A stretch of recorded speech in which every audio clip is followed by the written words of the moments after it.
Na primeira cena de Guerra dos Mundos, em seu trabalho, Ray termina de descarregar alguns containers e vai embora, mas seu patrão quer que ele fique por mais um tempo, pois aparentemente ele é o mais eficiente dos seus colegas.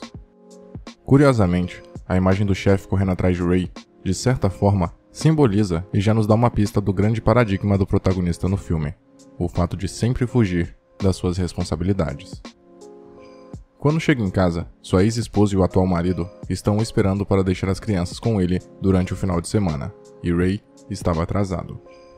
Seu filho adolescente, Robbie, nem sequer cumprimenta o pai, que sem sucesso tenta se entrosar com ele. Mary Ann, a ex-esposa, não parece confiar no ex-marido. Se pudesse, certamente não deixaria os filhos com ele, ou pelo menos iria dar um jeito de conferir periodicamente a situação do Ray, a fim de averiguar se ele estava dando conta. O fim de semana começa complicado. Robbie rouba o carro de Ray e sua filha Rachel constantemente o desrespeita. Tudo piora quando uma tempestade elétrica atinge a região, seguida por pulsos eletromagnéticos que desativam todos os dispositivos eletrônicos da área afetada. O protagonista demora um pouco para assimilar o que estava acontecendo. Apesar do pavor de Rachel, o personagem não parece levar a sério a situação. Ele inclusive se diverte com a chuva de raios, dizendo que aquilo parecia feriado de 4 de julho, o que nos Estados Unidos é uma data onde ocorrem muitos fogos de artifício. Mais tarde, Ray investiga a área onde o raio atingiu, tendo sido direcionado para lá por causa de seu filho, que havia pegado seu carro sem sua permissão antes do caos instaurado. Diante de vários outros cidadãos curiosos, o protagonista assiste os trípodes saírem do chão e vaporizarem os seres humanos com seus raios de calor, restando apenas as roupas das vítimas. O cenário parece de arrebatamento, contudo, o rapaz não colabora, além de já ter um pensamento pronto sobre o pai ausente. Tanto que em determinado momento, Robbie diz que Ray apenas quer levá-los para Boston, pois é onde sua mãe está. Assim, poderia largar os dois com ela e mais uma vez fugir do seu compromisso como pai. Esse distanciamento entre pai e filhos é tão grande que chega até a ser perigoso, como vemos na cena em que Ray prepara sanduíches de pasta de amendoim, sendo que Rachel era alérgica ao ingrediente desde nascença. Durante o filme, Robbie se mostra o oposto de Ray. Enquanto o último buscava sempre escapar dos perigos e obrigações que a vida lhe proporcionava, o filho mais velho queria lutar, destruir os aliens, mesmo que não soubesse nada a respeito deles. Ele tenta embarcar em algum dos carros do exército que levava soldados para o centro de onde estava ocorrendo a guerra. Grita desesperadamente para que alguém o levasse junto, e quando Ray o repreende, Robbie joga em sua cara que ele nunca tomava grandes decisões. Algo também interessante nessa cena é que Rachel questiona Robbie, afinal, se ele fosse embora, quem cuidaria dela? Mostrando o quão distante Ray era de ser uma figura paterna, devido à falta de confiança que uma criança, como a caçula, tinha no próprio pai, como se ele nem estivesse ali ou fosse tão vulnerável quanto os filhos. A questão de Ray ser bem diferente de Robbie evidencia uma verdadeira guerra dos mundos, um conflito de perspectivas divergentes. O primeiro ficava preso em suas esquivas de responsabilidades, enquanto Robbie, dominado ainda pela rebeldia e inconsequência da adolescência, se deixava levar pelo ímpeto de encarar os aliens a qualquer custo, mesmo que as chances de morrer fossem altas. Aliás, o confronto na colina, onde Robbie desesperadamente deseja ver o que está acontecendo, não é sobre Ray aprendendo a deixar seu filho trilhar o próprio caminho. Ele não tinha esse poder de decisão porque não tratava o garoto como um filho. O protagonista queria que Robbie não fosse embora, simplesmente para que continuasse agindo como responsável pela Rachel, quase um pai substituto.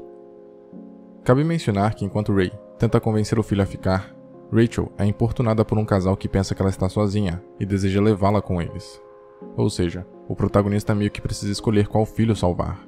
E no fim, Robbie segue para a guerra e o protagonista consegue resgatar Rachel. Guerra dos Mundos é repleto de cenas marcantes, mas uma pontual é a que os personagens entram em uma rua aglomerada de pessoas devido à angústia que o momento proporciona. O espectador consegue ouvir diversos gritos de indivíduos pedindo ou mandando Ray parar o carro e carregar mais gente com ele. Depois de um breve confronto físico, o protagonista saca sua arma e consegue segundos de alívio, mas logo é ameaçado por outro sujeito com uma pistola apontada para sua cabeça, que termina por roubar seu carro. No entanto, em seguida, um homem pega a arma que Ray deixou cair no chão e mata aquele que pegou o veículo. Assim, todos ao redor voltam a pular sobre o carro como animais. Quando ouve os disparos, Rachel, que estava abraçada com o pai assim que entraram na lanchonete, corre para os braços do irmão, num gesto espontâneo e revelador sobre com quem ela se sentia mais segura. Ray, é o tempo inteiro confrontado por pessoas que preferem enfrentar o perigo, ainda que o cenário não pareça nem um pouco favorável para elas. E quando entra no porão de Harlan Ogilvy, um homem que costumava ser motorista de ambulância, o protagonista escuta uma frase marcante do sujeito.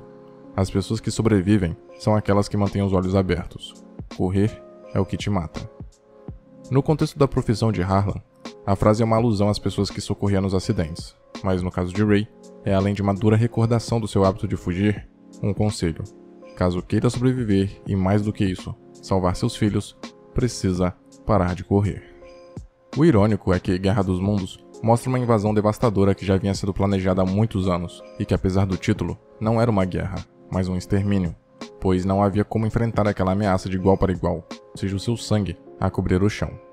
Nessa hora, o pouco de confiança que Ray tinha naquele homem desaparece, e o personagem entende que, caso queira continuar em segurança, precisa matá-lo. Guerra dos Mundos, em seu cerne, é sobre um homem aprendendo a proteger sua família, sobre um sujeito que, por sempre ter fugido de suas responsabilidades, não entendia a preocupação que um pai sentia para com seus filhos. Mas ao ser confrontado pelo maior perigo de sua vida, o personagem não tinha outra opção a não ser, finalmente, assumir o maior compromisso que já teve. Quando Rachel é capturada por uma das máquinas tripods, Ray, pela primeira vez, ataca ao invés de fugir ou apenas se defender. É lá de cima, naquelas espécies de gaiolas, que ele consegue salvá-la ao enfrentar o perigo de frente. Próximo ao final, a imagem de Ray carregando sua filha nos braços, entregando-a sã e salva para a mãe, mostra que finalmente ele provou que poderia ser responsável. Já o encontro com Robbie define seu amadurecimento através de um simples gesto. O garoto o chama de pai, algo que ele quase nunca fizera durante o filme, exceto quando chamá-lo pelo nome já não adiantava mais, como na cena em que Robbie dirige enquanto Ray descansa. Não é exagero afirmar que a ex-mulher do protagonista, e talvez até o próprio público, não esperava nada dele a não ser um fracasso como pai e protetor. Porém, o final controverso do filme revela que a solução pode vir de onde menos esperamos. Os aliens são derrotados por bactérias, as menores criaturas de Deus, e que ao custo de 1 bilhão de vidas, o homem finalmente alcançou sua imunidade. Assim como levou um certo período para que Ray pudesse provar que era capaz de cuidar de seus filhos, precisou de um tempo resistindo àquele ataque para que o planeta desenvolvesse anticorpos. Quando os alienígenas emergiram, o que os tornou tão perigosos foi que, além de não terem vindo do céu, como era de se esperar, eles tinham muita tecnologia em suas mãos. Contudo, a sua enorme vantagem também foi sua maior fraqueza, pois a extrema confiança os fizeram subestimar o planeta Terra e suas características. Por isso, foram praticamente derrotados por um resfriado comum. Nós, humanos, tivemos tempo suficiente para evoluirmos e sermos capazes de nos adaptarmos às doenças específicas do nosso planeta, devido ao constante contato com vírus, bactérias e outros micro-organismos. Ao contrário dos extraterrestres, que não conseguiram lidar com os germes da Terra, porque durante todo o tempo que estiveram escondidos, ficaram protegidos dentro de suas naves. Dito isso, vale analisar a cena em que Rachel está com uma farpa na mão, e Ray diz que aquilo vai infeccionar. Em resposta, a garota afirma que é só esperar e, quando for a hora certa, o seu próprio organismo vai se encarregar de expulsar a farpa. Logo, se pensarmos na conclusão do longa, a ideia de um corpo expelir um intruso é bem pertinente, visto que, de maneira orgânica, os aliens foram mortos. O planeta Terra, como um organismo vivo, um biossistema, de certo modo, agiu em sua própria defesa. Senhoras e senhores, confiram a campanha de financiamento coletivo do canal e considerem contribuir para mantê-lo vivo, caso possam e queiram, é claro.